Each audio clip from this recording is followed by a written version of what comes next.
जो सरकार है पूरे बिहार के लोगों को, बच्चों को चरवाहा बनाना चाहती है, भैंस का चरवाहा। यानी कि बिहार में कोई भी परीक्षा हो उसका परीक्षा पत्र कैसे लीक होता है? एक भी परीक्षा फेयर तरीके से होता है? नहीं होता है। हर परीक्षा का पर्चा लीक हो जाता है। विधानसभा का जो सत्र आ रहा है फरवरी के महीने में, हम विधानसभा सत्र को नहीं चलने देंगे। और जब तक आप गरीब के बच्चों को नहीं पढ़ाएंगे ना, आप बिहार को दुनिया का नंबर 1 राज्य नहीं बना सकते। विद्यालय में पढ़ाई तो हो रहे हैं लेकिन उसमें एक भी शिक्षक नहीं है, और प्राइमरी के एक शिक्षक उठाकर उसमें रख दिया गया। ना तो नियुक्ति प्रक्रिया में हुआ महोदय, और ना ही तो बिहार के शिक्षा व्यवस्था में हुआ। जैसे था वैसी है और बदतर स्थिति हो गई। हम तो नया पेन ही दिए थे लेकिन उनकी स्याही खत्म कैसे कर लिए? पुराना था। नया पेन खरीद करके दिए थे इस बेरोजगारी कालम में। दरवाजे पे आत्मदाह होगा, वहीं पे भैंस लेकर के जाएंगे। बच्चे पूछेंगे, हम अभ्यर्थी पूछेंगे ना कि आपने वादा किया था क्या होगा, वो आते नहीं है। उनको शर्म लगता है हम लोग के सामने आने के लिए, इसलिए आज हम इस सरकार से, अहंकारी सरकार से हम लड़ेंगे, अंतिम सांस तक लड़ेंगे। और मुझे उम्मीद है हम पराजित। लोग आंदोलन किए थे तो जब पुलिस प्रशासन द्वारा हम लोग को लाठीचार्ज हुआ था तो हम लोग बैठे थे तो वो हम लोग के आए थे और वहाँ से खड़ा होकर उन्होंने बोला था मैं पहली कलम से कैबिनेट की पहली मीटिंग में आप लोग की नियुक्ति सुनिश्चित कर देंगे। 4 वर्षों से एसटीईटी उत्तीर्ण होकर के और नौकरी मांग रहे हैं। शिक्षा मंत्री शिक्षक और शिक्षा के अलावा वो सब काम करते हैं, वो सब काम करते हैं, बस शिक्षा पे कुछ नहीं बोलते हैं। कोई भी राजद का वरिष्ठ नेता अगर मिलता तो हम ये मार्कर जरूर दिखाते और कहते कि महोदय इसका इस्तेमाल के लिए हमें इजाजत दीजिए। सामने हम लगातार 4 सालों से, जब आप विपक्ष में थे तब भी आपसे बोले थे और आप सत्ता में तब भी बोल रहे हैं, लगातार 4 सालों से अपनी बात को पहुंचा रहे हैं और आप एक शब्द, जो सत्ता में आ गए तो एक शब्द बोलने के लिए तैयार नहीं। नमस्कार, द इंडिया टॉप देख रहे हैं आप और मेरा नाम शशांक पांडे है। 2 चेहरा आप अपने स्क्रीन पर देख रहे होंगे,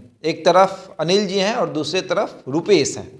अब परिचय तो देना नहीं पड़ेगा कि ये क्या है, एसटीईटी के अभ्यर्थी हैं। कहते कहते ये भी थक गए हैं कि इनकी बहाली कब होगी, सरकार से पूछते पूछते थक गए हैं। आज राजद कार्यालय आए थे विरोध करने का तरीका थोड़ा अलग था।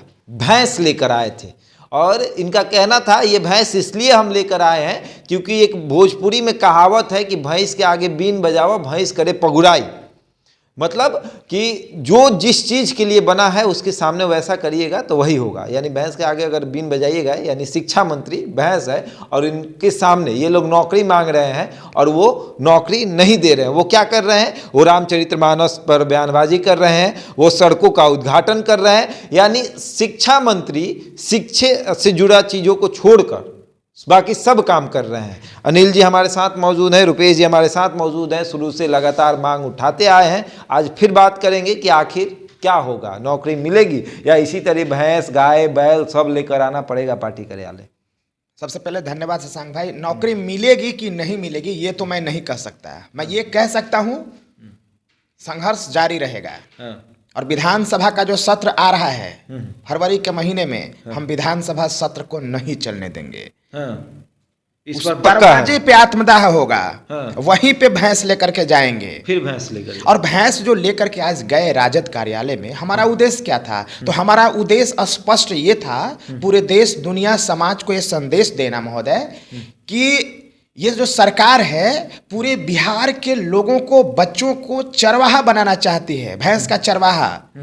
कहीं भी शिक्षक नहीं है। बिहार के 6000 से ज़्यादा उत्क्रमित उच्च विद्यालयों में एक भी शिक्षक नहीं है और 3 साल से पूरा पढ़ाई लिखाई चल रहा है। कैसे चल रहा है भाई? तो आप तो धोखा कर रहे हैं ना बिहार के साथ। तो पहला संदेश था महोदय। दूसरा संदेश ये था कि हम लोग 4 वर्षों से एसटीईटी उत्तीर्ण होकर के और नौकरी मांग रहे हैं। जब यही नेता प्रतिपक्ष, पूर्व नेता प्रतिपक्ष, अभी के उप मुख्यमंत्री महोदय जब ये विपक्ष में हुआ करते थे तो हम जाया करते थे, कहते थे कि महोदय आप हमें इंसाफ दिलाओ या फिर हमें आत्मदाह का इजाजत दिलवाओ। ये कहा करते थे कि नहीं, मरना नहीं है, बहादुर हो, लड़ना है, और हम जब सरकार में आएंगे तो तुम्हारा काम करेंगे। आज सरकार में आए हैं, सुन ही नहीं रहे हमारी बात को। तो हम दूसरा संदेश भी ये दिलवाना चाहते थे कि भैंस की निद्रा में ये सो गए हैं। और एक भैंस का एक उदाहरण हमने पेश किया है समाज के सामने। हमने किसी का अपमान, हमारा कोई उद्देश्य नहीं है। हमारा बस उद्देश्य महोदय यही है कि हम इस सरकार से, अहंकारी सरकार से हम लड़ेंगे, अंतिम सांस तक लड़ेंगे और मुझे उम्मीद है हम पराजित कर देंगे सर। चलिए, पहली कलम से 10 लाख नौकरी। रुपेश जी कलम उलम है, ले जाके दीजिए तेजस्वी जी को।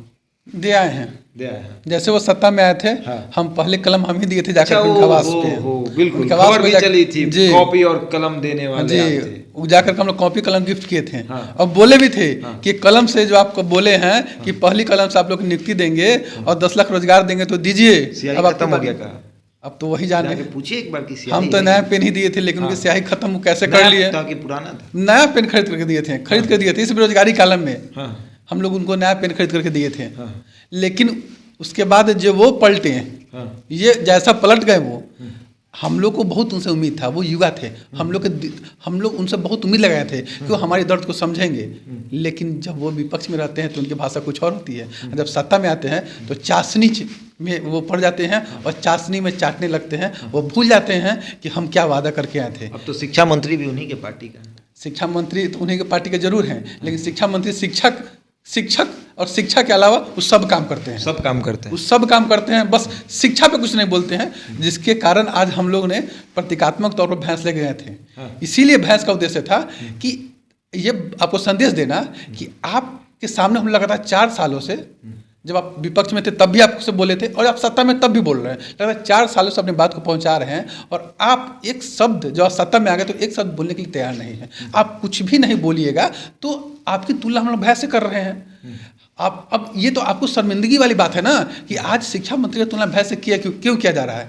आपको थोड़ा भी शर्म होगा, थोड़ा भी आपको शर्मिंदगी महसूस होगी तो आप नियुक्ति देंगे हम लोग को, क्योंकि हम लोग सभी क्राइटेरिया को फुलफिल करके हम लोग इंतजार कर रहे हैं 4 सालों से। 4 साल कोई समय कम नहीं होता है। और आज जितने भी 6000 सुपर उत्क्रमित विद्यालय हैं, उस विद्यालय में एक भी शिक्षक नहीं है। और हम लोग इसीलिए हम लोग की परीक्षा हुई थी कि हम लोग उस विद्यालय में मतलब भर्ती नियुक्ति देना था। लेकिन आज हुआ क्या, आज उत्क्रमित विद्यालय में पढ़ाई तो हो रहे हैं, लेकिन उसमें एक भी शिक्षक नहीं है। और प्राइमरी के एक शिक्षक उठाकर उसमें रख दिया गया है सिर्फ एडमिशन करने के लिए। पढ़ाई के नाम पे 0 है। आप समझिए कि कितने शर्म की बात है। आज हम लोग भी भैंस लेकर उतर गए हैं। और काला अक्षर भैंस बाप सुने तो जरूर थे, लेकिन ये चरितार्थ भी शिक्षा मंत्री पे हो रहा है। ये शिक्षक के अलावा सब कुछ बोलते हैं। सब कुछ।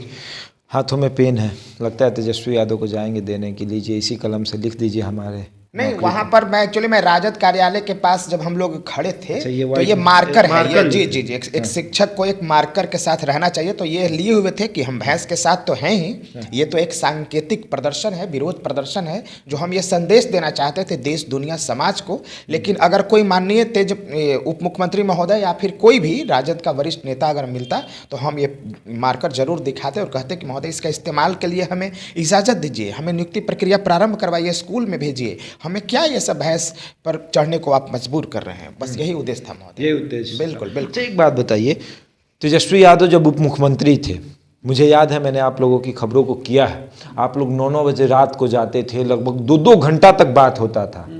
और उसके बाद बात करके आप लोग बाहर निकलते थे और कहते थे कि ये व्यक्ति हम लोग को नौकरी दिलवाएगा। नहीं, वो देखिए, आपको याद होगा इको पार्क में आए थे।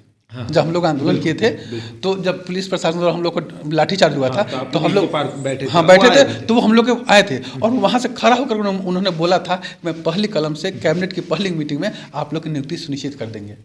आप जाके पूछिएगा उनसे कि कब भूल गए कैसे। तो कहते तो हैं कि इंतजार करिए, सब्र का फल मीठा होता है। आज एक बात बताइए, सब्र का फल मीठा होता जरूर है, लेकिन कितना दिन सब्र हो आप बताइए तो सही, कुछ बोलिए तो सही, हमें कितना इंतजार करना पड़ेगा। ऑलरेडी हम लोग 4 साल इंतजार किए हुए हैं, अब कितना, आप तो कुछ बोलते ही नहीं। इंतजार भी कब तक, आप ये भी बता दीजिए कम से कम कि हम लोग भी निश्चिंत हो जाए। आप ये भी नहीं कहते, कुछ भी नहीं बोलते हैं। आपको इतना भी, अब इतने डरे हुए हैं कि वो हम लोग जाते हैं तो हम लोग से बात करने तक नहीं आते हैं। कैसे नज़र मिलाएंगे, वो नज़र से नज़र कैसे मिलाएंगे। उनके आवाज़ पे भी गए थे मिलते नहीं है, नहीं मिलते हैं, क्योंकि जानते हैं कि जवाब देना पड़ जाएगा। बच्चे पूछेंगे, हम अभ्यर्थी पूछेंगे ना कि आपने वादा किया था क्या होगा, वो आते नहीं है, उनको शर्म लगता है हम लोग के सामने आने के लिए।